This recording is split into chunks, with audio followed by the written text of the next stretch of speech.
The end of the tyrant, children. The lion hunts to fill its belly. Sometimes it catches a deer, other times a wild goat, a nilgai, or even a rabbit. But jungle animals hunt only when they are hungry. If they're not, even herds of cows, buffaloes, and goats might pass by without the lion even noticing. On a calm day, the lion either strolls through the jungle or rests on the lush green grass, stretching lazily. However, this lame lion we're talking about was different, greedy, cruel, and angry. Due to its lameness, it couldn't run fast, and when it missed its prey, it would roar so loudly that all the animals in the jungle would tremble and quickly hide their young in dark corners of the forest. The lion would often catch baby goats and mountain goats. If they managed to escape, they would still get injured and eventually die from their wounds. This cruel lion troubled all the animals of the jungle. Even the woodcutters avoided passing through the jungle, as the lion had already eaten many of them. Ever since it had tasted human flesh, it craved it constantly and didn't spare even birds from its fury. One day, after many days, peacocks were dancing joyfully in a field, when suddenly, the lame lion attacked them. It managed to rip off the beautiful tail of one peacock. The peacock cried, but nothing could be done. The lion, in its arrogance, thought of itself as the king of the jungle. The deer had only one child, which the lion had devoured. The wild animals like rabbits, wild cats, and nilgai were all frightened due to the lion's cruelty, the elephant being the wisest of all. Listened to the cries of the animals and thought of how to stop the lion's tyranny. However, no solution seemed to come to mind. The elephant could have easily crushed the lion with one swipe of its trunk, but it refrained, thinking that it might set a bad example for the other animals. The other animals might start bullying the weaker ones. One evening, the animals were in despair. The lion had injured several deer and killed one. The injured deer had hidden in a mountain cave.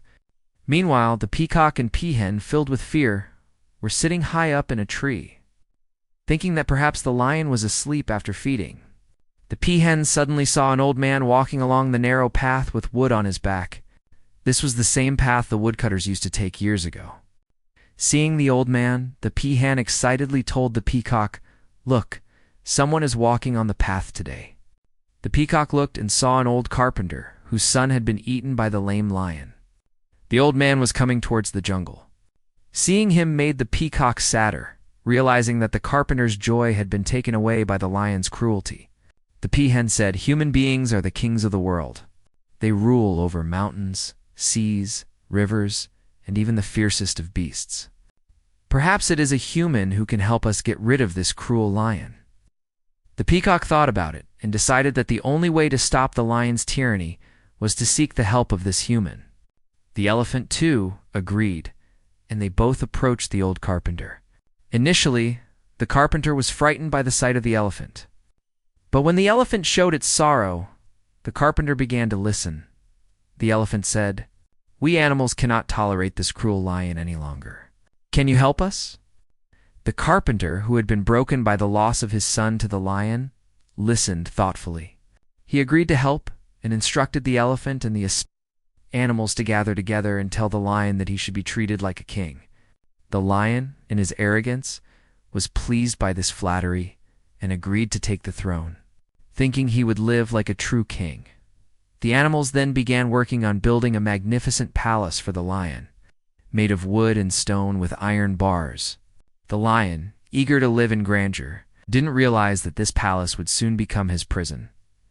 The carpenter, with the help of the animals, constructed the palace.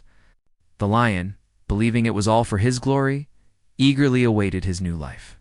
But little did he know, once inside the palace, the doors would be locked behind him, and he would never escape.